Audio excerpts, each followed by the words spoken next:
எந்த திரிசூலம் ஒருமுறை பிரம்மதேவரின் ஆணவத்தை அழித்ததோ அதே திரிசூலம் இன்று உனது ஆணவத்தையும் நிச்சயம்.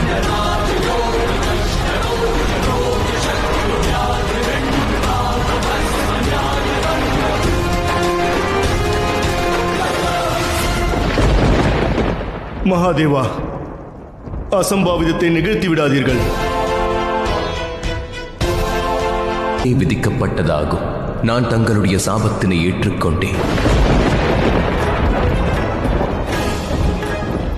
தற்பொழுது உயிரை பறித்தீர்களோ அது போலவே தாங்களும் தங்களது திரிசூலத்தால் தங்களது புதல்வனின் உயிரையும் பறிப்பீர்கள். இல்லை மகாதேவா, தாங்கள் என்னை தண்டி விதியின் விளையாட்டாகும்.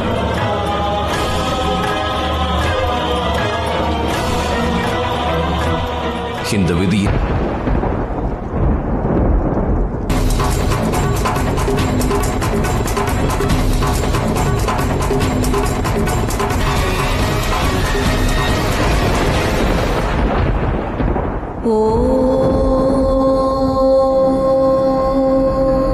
கட்டாயம்.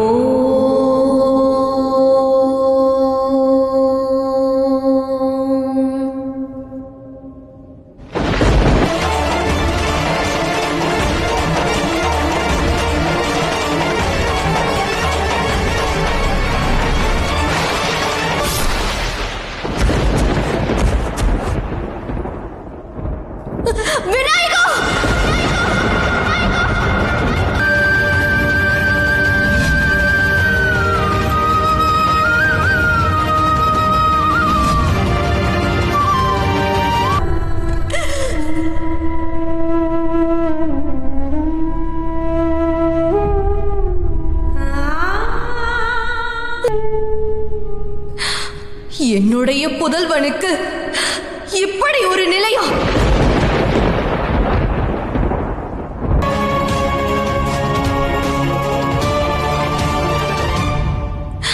நான் வருட கணக்காக ஒரு குழந்தைக்கு ஏங்கி வாழ்ந்தவள் மகாதேவித்தார்கள்.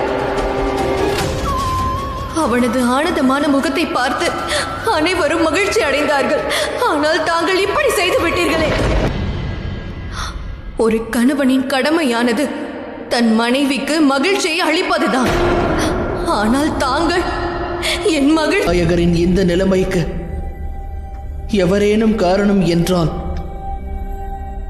அது நான் தான் தாயே. புரிய வைக்க முயற்சி செய்தும் அவர் அதை கேட்க துணியவில்லை தாயே.